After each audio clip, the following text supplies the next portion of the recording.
Сме в началото на пътеките за Боянския водопад в квартал Бояна. Сега започваме изкачването. То е около час и половина с нормално ходене, нормално темпо. Ще минем да си вземем вода, защото нагоре не е препоръчително да пием водата. Няма откъде да си вземем. В началото на пътеките има чешмичка и сега ще отидем да си напълним няколко шишенца. Сега, зад мене се намира началото на пътеките. Като застанете срещу началото, има едни стълбички, тръгвате в ляво. Вървите около 100 метра. Сега съм тръгнал там, до една чешмичка, в която да си напълним вода. Ето тук вървим пътеката. Минал съм буквално 50 метра. Сега трябва да видим чешмичка.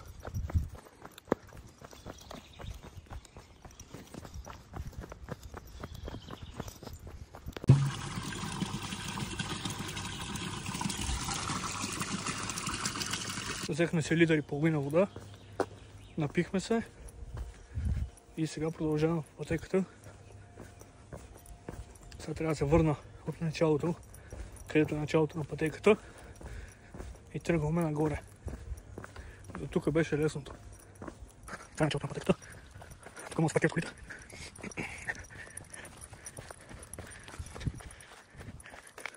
Сега намерим някой по-сходно място, не се кара от началото още.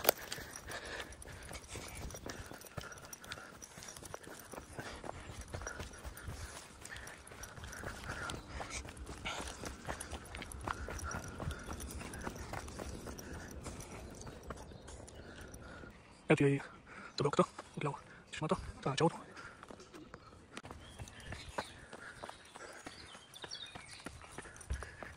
Минахме леко изкачване по текста. Сега тук вече е реално най-равната част. От дясна нас има военен обект, ето има бодливател.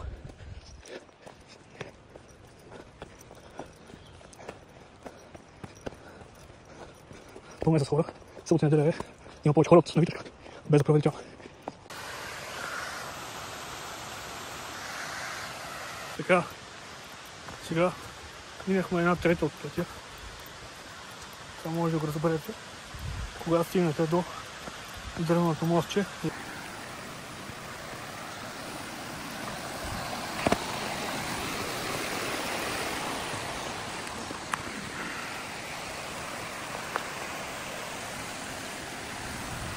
Следваме червения маклер. Навсякъде по дърветата има маклери, така че да не може да се изгубите. Ето тук реално може да видите пътеките. Ние сме тук. Не, тя е наобратно. Извинявам се, тук сме. Преди имаше и зелена пътека, обаче не виждам вече маклерите и най-вероятно е затворена. От тук започва малко по-стръмното. Гледайте в краката, като мен в телефона. Ето табелка. Маклери има навсякъде. Ето, там има още един.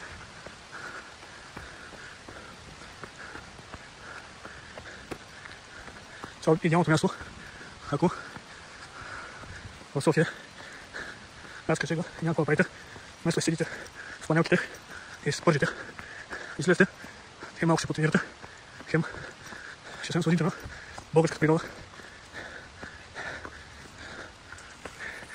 От стари доме. Между другото, ако някой от вас има страх от височини, да знаете, реално не е толкова тънка пътечката, не е толкова опасно тук. По-нагоре има някои скали, дето трябва да се минат, стана по-опасно. Какъв гигантски камък и все пак хората са намерили решението да направят пътеката него. На камъка не изглежда реално толкова голяма, обаче огромна. Използвайте природните ресурси, като например това е идеалното случай. Сега спираме, за да пием малко вода. Преценявайте с колко вода пиете, това е 750, горе няма къде си напълните.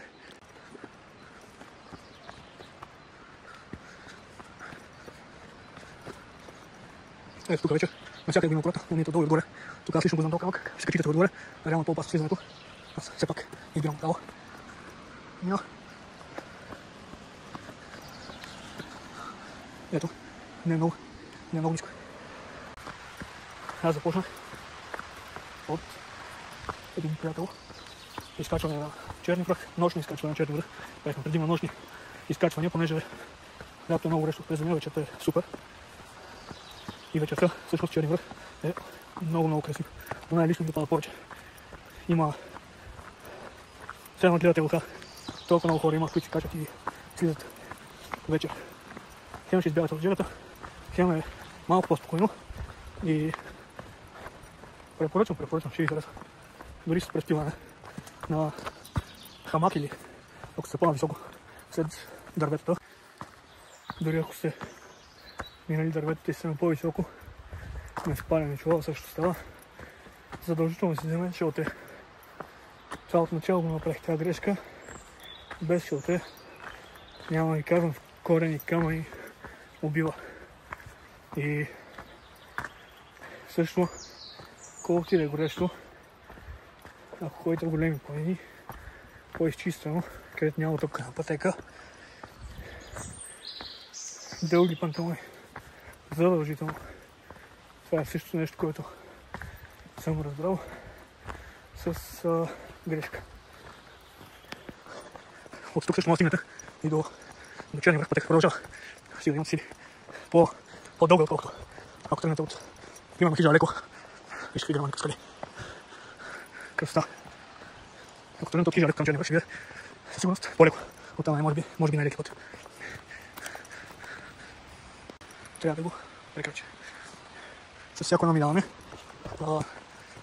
ако идвате по-често, по-рядко, примерно един пъти на година, пътеките може да ви се сторят дори различни. Продължаваме напред.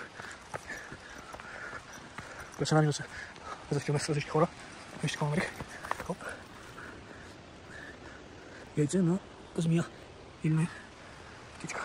Но не мога да определя кое.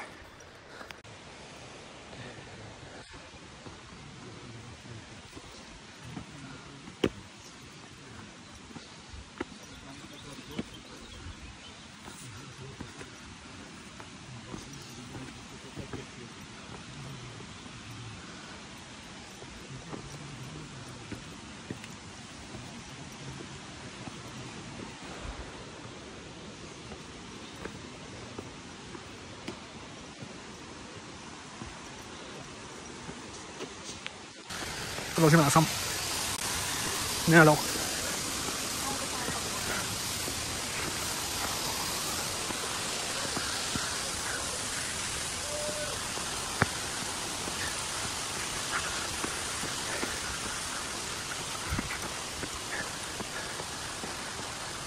Ето го маркера. Така пътека, каква преди малко е обходен маршрут. Минава през Боянското езеро. И реално е за слизане пак. Може оттам да скачите. По-полегате и много по-заобиколно. И сте почти нищо не мога видите. Бележите от реката, просто в гората и ходите из дървета. Оп, кръстеничка. Боянски водопад. Ето, нагоре по стълбите. Навсякъде има стъпоца. Лесно е. И пак казвам, не си гледайте в телефона. Дори да снимате, ходете, да станете на някое по-равно място. Не се движат тук снимате. Дори при мен има случаи на подхождане и не е приятно. Сега ще разминава, мерси. Хоп.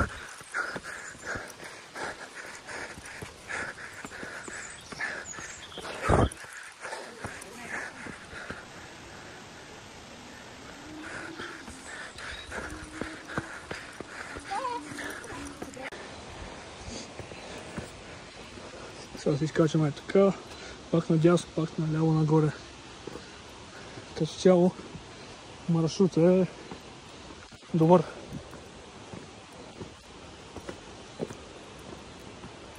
Обикарал съм почти цялата рила. Ходил съм и на доста други места.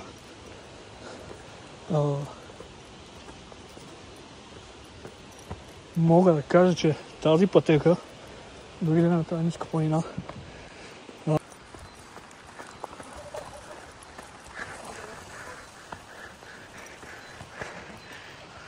това е бързия начин за слизане.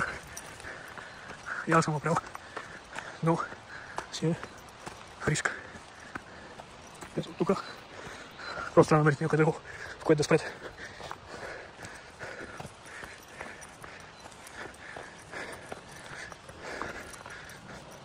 Всеки ъгъл има место да заобикалите с тази скала. Може да минете от тук, по-пряко е. Не препоръчвам да слизате с каквото е било в ръка от високи места. Особено от скала.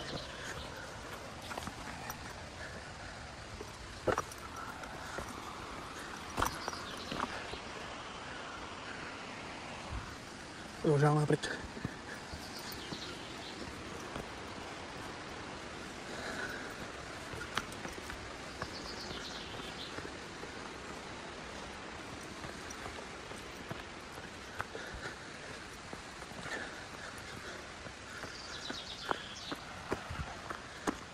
Продължаваме напред.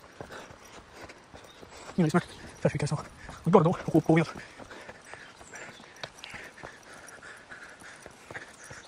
Когато се почва по каменистия участък. Идваме самия водопад. Ще ви покажа маршрутите, по които се катерят. Има ги описани на карта. Тук да почва. Вече навсякъде има вода.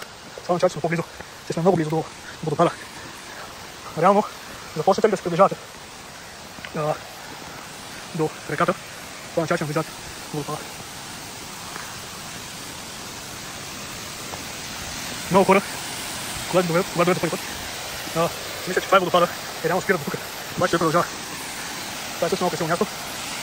Пазите къдете, гледайте, отглеждайте се. Това е реално най-опасното място от цялата пътека. Мокри камъни, високо е и реално няма да снимам как минавам по него. Ще включим от друга страна.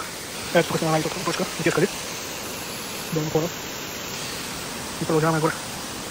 Държиме се. Първата гледка към София.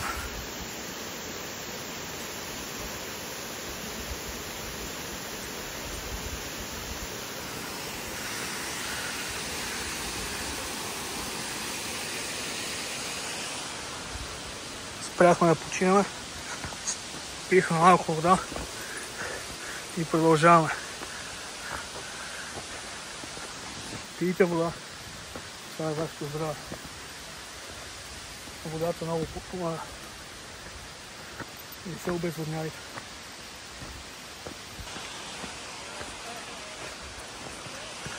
Минимум 2-3 литра за 80 кг човек. 2-3 литра вода на ден. Доста добре, ако пиете. Помага. Ако имате схващане в мускулите след тренировка. Не е от претрениране. Много хора се бъркат. Трябва да го знаете това. Не всички треньори са добри за всеки човек. Това е индивидуално. Като видите, че един треньор е постигнал, помогнал на някой с резултатите да свали килограми, да направи мускулна маса или да направи някакви спортни постижения. Това не означава, че този треньор ще е добър за вас. Много индивидуално. Красота. Вирче. Сега видим дали мога да снимам хубаво.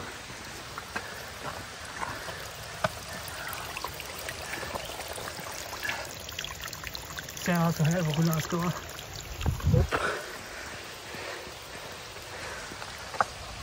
Вчера бях тук и имаше група от швейцарци и германци също имаше. Бях към 10 човек. Буквално минаха от тук. Момчето се подхлъзна по този камък, ето там, имам малко камъче и си удари пищяла ето тук. Това нещо аз го видях, но аз бях ето тук. Колко му се чу как си тук. Момчето падна и започна да реве. А приятелите му бяха на водопада. Ето го и водопада. Сега ще го видим по-отблизо. Това. Помагайте на малките. И на големите също, но се предполага, че големите ще се пазят повече. А малките сега само челищно. За мен не е практикувал никакъв спорт. Беше се изплашило да не си изчупил крака и реално аз се изплаших доста за това нещо. Но помогнах му и реално нищо му нямаше. Просто от стреса Ai si беше удар. Ето го водопада. Последни стъпки. Няма много хора.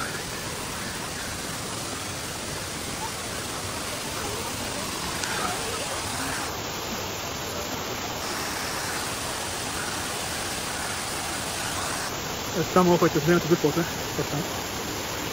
Отдолу е равно.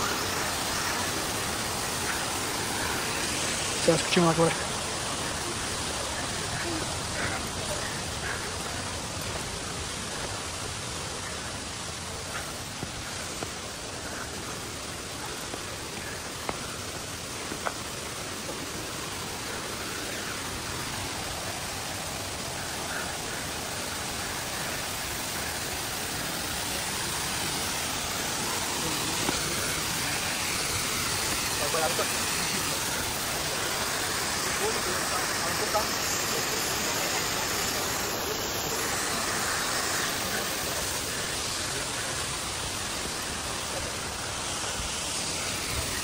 Ето я, картата за катерачите.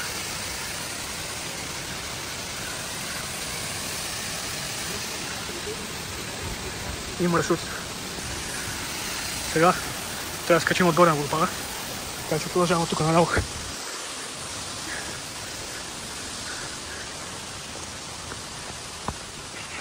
Аптечка.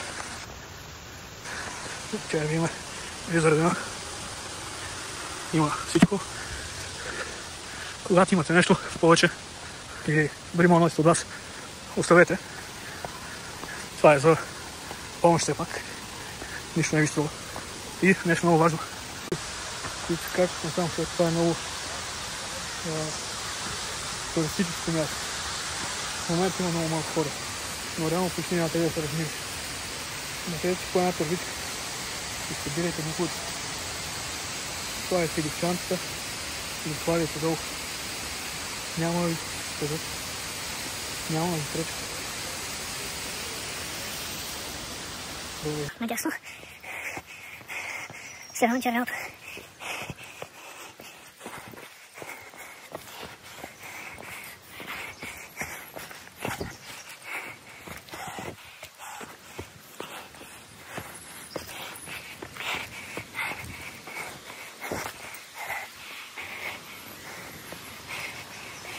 Сега слизаме лекичко. Тук хващате отляво по принцип. По-безопасно отляво хванете. Ние ще няма дясно.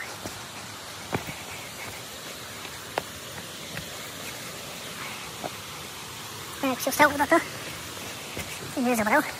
И най-красивата гледка, една от най-красивите гледки, има много красиви гледки в България и на Витоша. Една от най-красивите гледки от Боянския водопад, от горната му част. Я да видим дали ще се фокусира. Нашия любим малък град. Тук сме буквално на ръба. Сега ще видите. Ако имате страх от вещини, по-добре да видите тук. Така. Ето ги момчетата.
Ей, хората долу на водопад.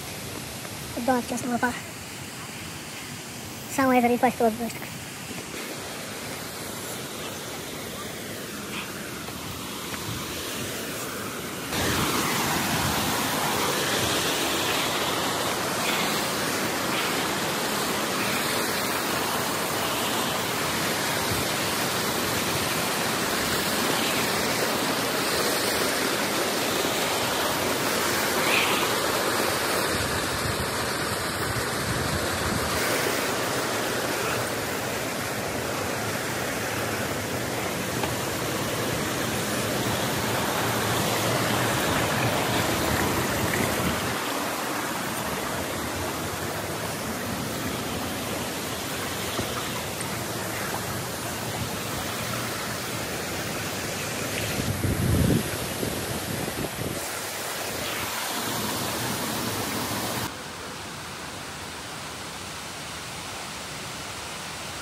Вижте колко приятно, че си намерихме на слизане от пътеката. До пътеката. Ето. Не е много голямо.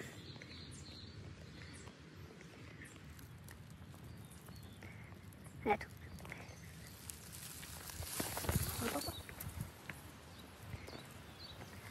Да не го обезпокояваме много.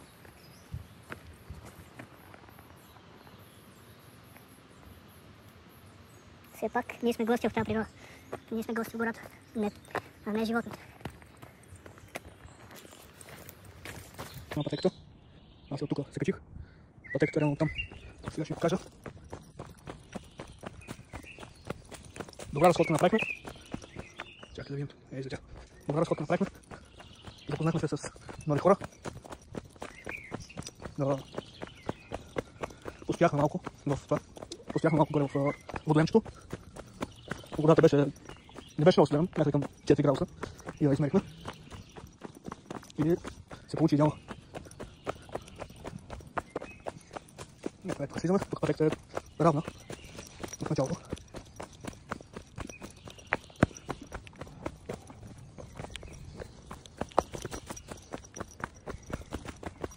Ето на къде от пътеките може да видите. Това е тази пътека нагоре. И реално тази, тези по които ние вървяхме.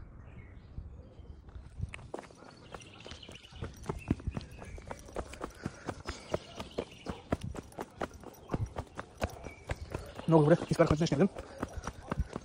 Ще видим. Аз съм тук почти често идвам. Ще гледам да идвам още по-често. Да мога да се раздвижим малко и да избягаме от града. Нашето изкачване приключи тук. Това от мен. Чао, чао.